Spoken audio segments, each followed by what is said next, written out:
Welcome to Beyond Limits, empowering coaches and entrepreneurs. I'm Steve Remmert. And I'm Odile Remmert. Get ready for a podcast that challenges everything you thought you knew. We're the founders of the Remmert Method, ready to shake up your mindset. Break through doubts, fears, and limiting beliefs and ignite your true potential. Join us for inspiring conversations and strategies you won't hear anywhere else. This is Beyond Limits, empowering coaches and entrepreneurs. Subscribe now and get ready to redefine what's possible. Today's topic is one that's very close to our hearts, Steve and I, because we both suffered from it.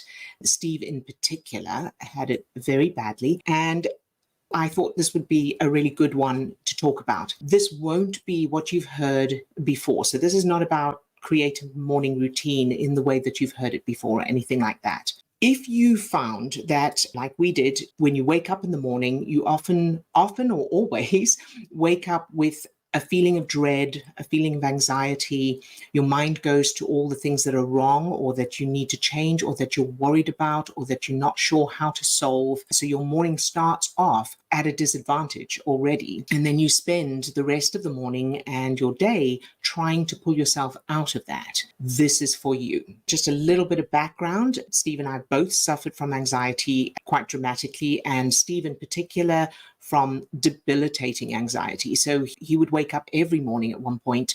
When we first met, he was waking up every morning with debilitating anxiety, meaning that he was anxious and couldn't actually do much. So it would take him a long time in the mornings to come out of that. And he was doing meditation and that kind of thing. He taught meditation for 10 years, but he still had this anxiety. And there were times where he would just sit on the end of the couch and not be able to move and not know what to do. The reason I'm sharing all that is because neither of us have that anymore. I want to share with you how we managed to solve it and how you can too. And the first part of this is about what's actually happening in your brain and body while you're asleep. And so that when you wake up, you've got that going on already, or it happens soon after you wake up. And I'm going to give you an analogy that really helps to grasp this and to gain more control. Very briefly, as we teach all the time, thoughts are connections between neurons in the neocortex of your brain, and those connections produce matching chemicals. So as those neurons connect in a particular thought, your brain triggers matching chemicals. Negative thoughts trigger stress chemicals, positive thoughts trigger feel-good chemicals, and those chemicals have an impact on the body which determines how we're feeling and how we're thinking. So what access we have to the cognitive thinking part of the brain. The way this works with morning anxiety is one of two things. So you may find you wake up already in that state, already feeling anxious, worried, despondent, dreading the day, or you may find that you wake up not feeling that, and then as you start thinking about your day or thinking about the challenges you have coming up, thinking about people you have to deal with or work you need to get done or how much you have on your plate, whatever's there, or going to a job that you don't enjoy, as you wake up, as you start thinking about that, that's neurons connecting, triggering stress chemicals that then create those feelings. And then, of course, you're reacting to the feelings, which is more neurons connecting, producing more of the stress chemicals. And so it becomes a vicious circle. And it can be really difficult to break that cycle and start thinking of something else. A lot of people say, oh, be positive, think positively. Well, that's really difficult to do when you're already in that negative feeling, that negative state, because that state, when you wake up, when you feel anxiety in the mornings, your brain and body are in exactly the same state they would be if your life was in danger. And that's why it's so difficult to pull yourself out of it. Because as you try and think positively, or you try and do something that feels good, maybe you watch something, you listen to something, as you do that, your brain is going, no, wait, we're going to die. Because the unconscious part of your brain can't tell the difference between the emotional state you're in, the fears, the worries, the anxiety, and an actual bear about to attack you. the same chemicals are produced. The blood drains from your prefrontal cortex to the back of your brain. And of course, the longer you stay in that state, the more it perpetuates and the more difficult it gets to pull yourself out of it, because your system is full of those stress chemicals, those fight, freeze, flight chemicals. And so then as you go about your day, it's a huge burden and a huge hurdle to overcome if you manage to do anything at all. As I say, Steve was often unable to move. So what's the answer? Understanding that thoughts are connections between neurons and that those connections produce matching chemicals. The first piece, let's go with the one where you wake up already in that state. The reason you're waking up already in that state is that during the night, whatever was going on in your brain during the night, you may or may not have remember your dreams or whatever, but your brain was already triggering stress chemicals during the night. So when you wake up, you're already feeling those feelings. And then you do those connections between neurons. So your thoughts go to what these feelings mean, which in other words, for me, it was, I don't know what to do. I don't know how I'm going to overcome this. I can't pay my bills. I've got to deal with those. I've got to phone those people. I don't know what to say to them. All of those kinds of things. And of course, every connection between neurons was adding to the stress chemicals, exacerbating those negative emotions, the anxiety. So think of it this way, and this is the analogy I spoke of. Imagine your brain and body are a ship on the ocean, and during the day while you're awake, you are steering the ship to a certain extent. So depending on what kind of emotional state you're in and what's been going on, you may be making conscious effort to stay in a positive state. So you may be focusing on what needs to be done. You may be feeling inspired to do something. You may be choosing positive thoughts and all that. Now, when you go to sleep at night, you as the captain are going to sleep. So you are no longer steering the ship. In other words, your conscious mind is no longer able to be in control. So while you're asleep, that ship is being tossed around on the ocean. There may be storms, there may be currents that take you off somewhere else, and you don't know because you're asleep. The captain is asleep. Now, when you wake up, and this is the thing to remind yourself, when you wake up, wherever that ship is not to do with you. You didn't take it there because you were asleep. You as the captain were asleep. That ship ended up in these stormy waters or in the wrong destination because it was just on automatic during the night. Now, what do you do as the captain? Most of us wake up, notice that the ship is in the wrong place, and we stay there. Or we try to think of how did the ship get here? Or look at all the scenery, right? We go, oh, look at that terrible current over there and those dark clouds. And,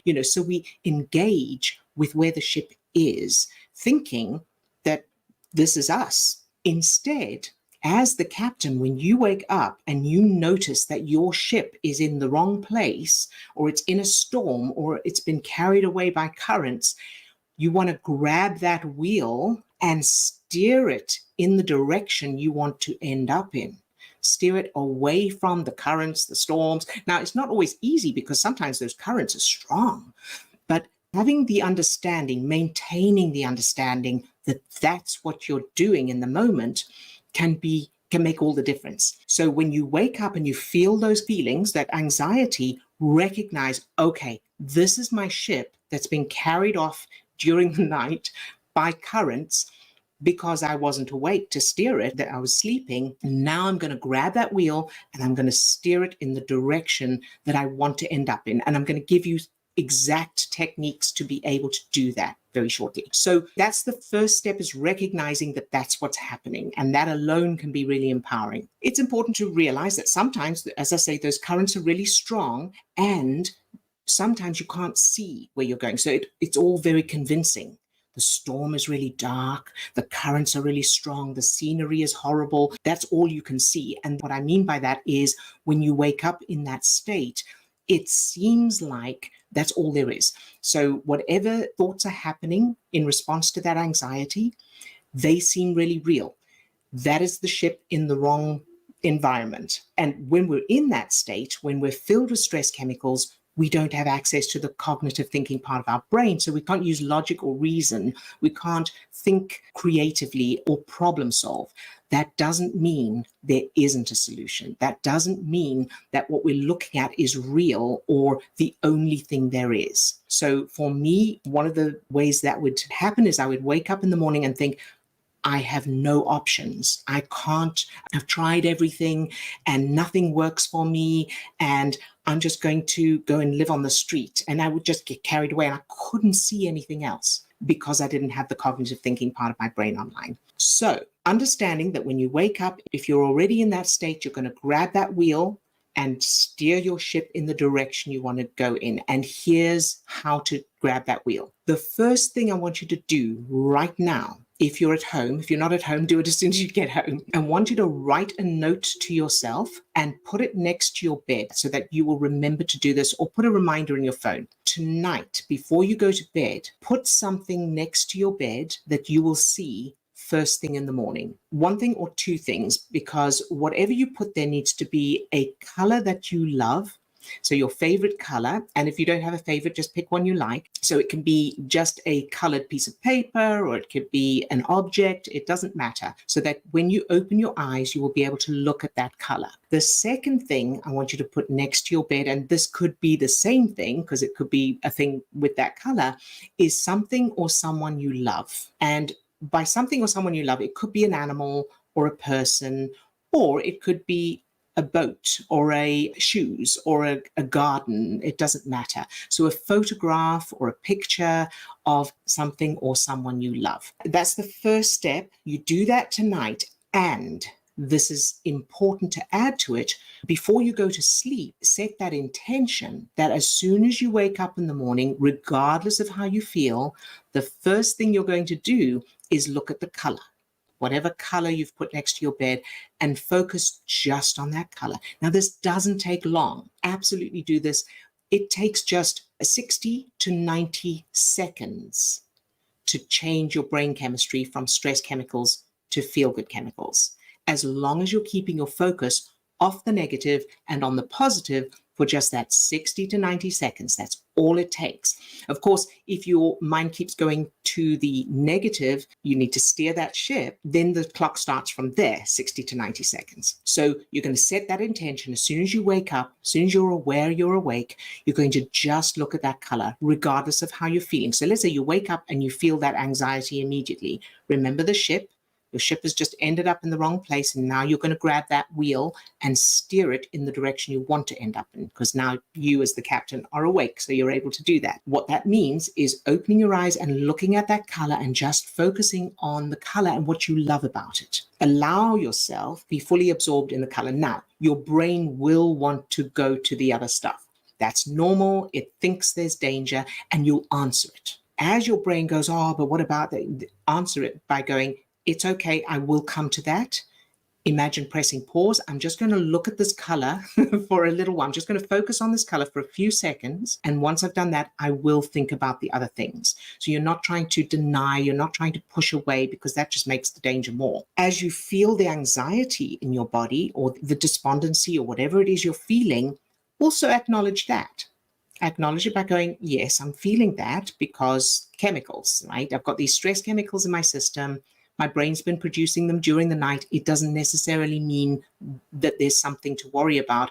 I'm just going to focus on this color, and then I will deal with everything else. Now, what you're doing biologically, physiologically, by focusing on the color you love and allowing yourself to get absorbed by it, by what you love about it. Every time your brain wanders, bring it back to the color. Just keep bringing it back to the color. And what you're doing there is you are making very specific neural connections in your brain that are starting to trigger feel-good chemicals instead of the stress chemicals. So what you're effectively doing is starting to switch off the stress chemicals tap and switch on the feel-good chemicals tap. The challenge with this is you won't necessarily feel it yet, because stress chemicals are stronger than feel-good chemicals because they're for survival.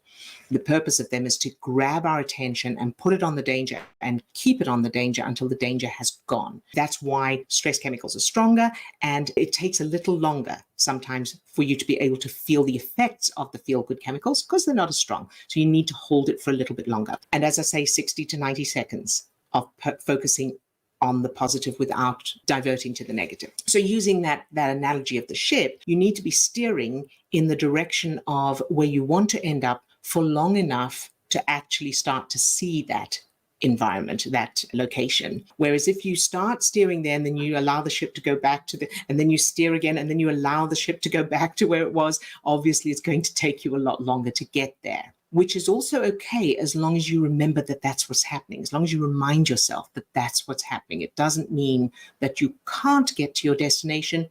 It just takes longer if the steering keeps going back to the old one. So that's the first one. The second thing, so once you've allowed yourself to focus on that color, then focus on the picture or the photograph or the whatever you've put there that you love. And imagine holding that person, animal, place, activity, whatever it is, in your arms in a hug. And again, if your mind wanders, just keep bringing it back to that, how much you love that person, animal, place, or activity. Again, what you're doing here, you're creating more neural connections that are producing more feel-good chemicals.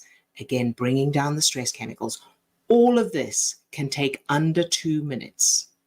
So it doesn't need to, you may find that there's resistance. You may find your brain going, oh no, but I've got to get up. I've got to get started.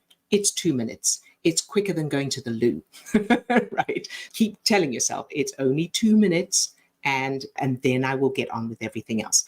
Now, all of this you have set the intention for tonight. And that's don't wait until tomorrow morning. So tonight when you go to bed, you are setting that intention. Oh yes, when I wake up tomorrow, I'm going to look at the color. I'm going to allow myself to feel it. I'm going to look at the thing I love. I'm going to imagine hugging it, right? Then you get up and keep your focus on how the switch in chemicals, you are steering your ship. And as your mind goes to the things you're worried about, the things that you think are causing the anxiety, that's you allowing your ship to go back to the ugly stuff. So grab that wheel again, and it's okay. So you don't need to judge yourself or worry about it. So, I let go of the wheel. Okay, now I'm going to steer the wheel in the other direction. And then, of course, when you wake up tomorrow morning, do all of that. So you set the intention tonight. You're going to do it in the morning when you wake up. Now, if you still feel the anxiety, recognize that is your ship was that far off course. So it's going to take that long to get you back to where you want to be. And bear in mind that this is all physical. This is all physiological. It's connections between neurons and chemicals. That's literally all it is. And it has nothing really to do with anything outside of you. So no matter what is going on outside of you, so in my case, bills I couldn't pay and people I was scared to deal with and all kinds of challenges. But those challenges outside, we can't physically, literally experience them because they're outside of us. Our experience of anything outside of us happens inside of us, and it's connections between neurons and chemicals, creating sensations and feelings. So the reason I'm making a point of that is that gives us more of a sense of control and empowerment, because we can't always do much about what's going on outside of us.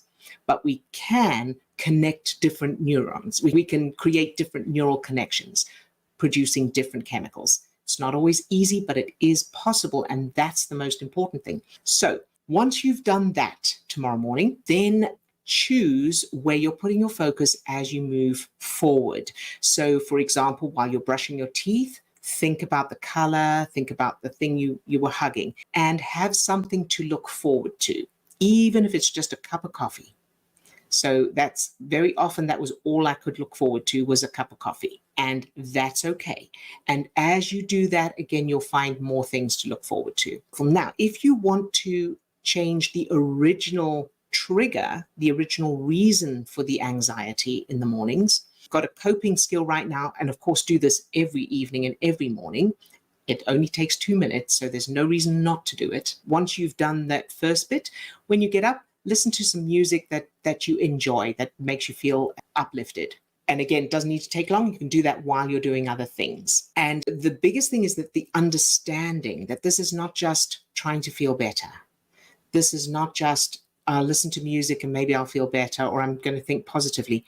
This is physiologically connecting neurons in your brain and producing the chemicals that you will feel eventually. So that's very important to bear in mind. So to change the original reason, so some people wake up with anxiety, some people don't.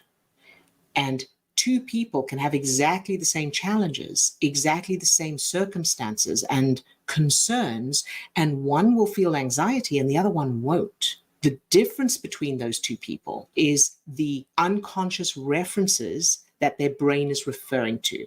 So when you wake up and you think about your day ahead or some challenge that you have to deal with or your life in general, whatever's going on there, in addition to that connection between neurons, unconscious part of your brain is referring to unconscious references that prove something about who you are and how the world works. So the structure in the brain of your self-image and your worldview and what things mean. And then again, those are connections between neurons and they are producing the chemicals. So you've got a coping skill, you've got a way to move forward and dealing with it in the anxiety in the moment.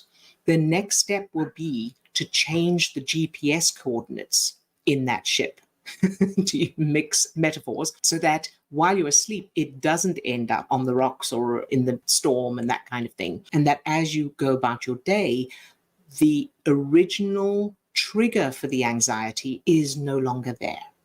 So when I mentioned at the beginning of this, Steve and I both suffered from extreme anxiety.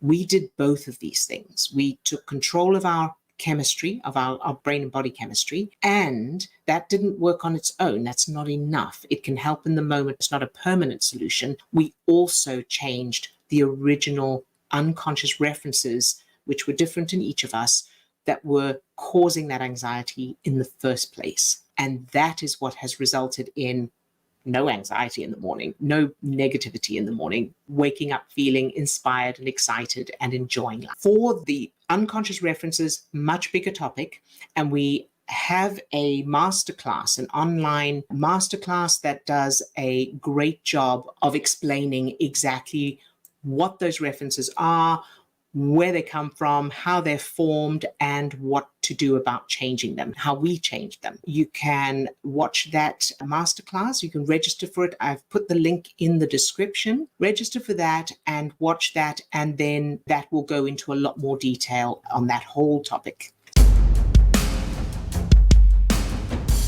Thanks for tuning in to Beyond Limits, empowering coaches and entrepreneurs.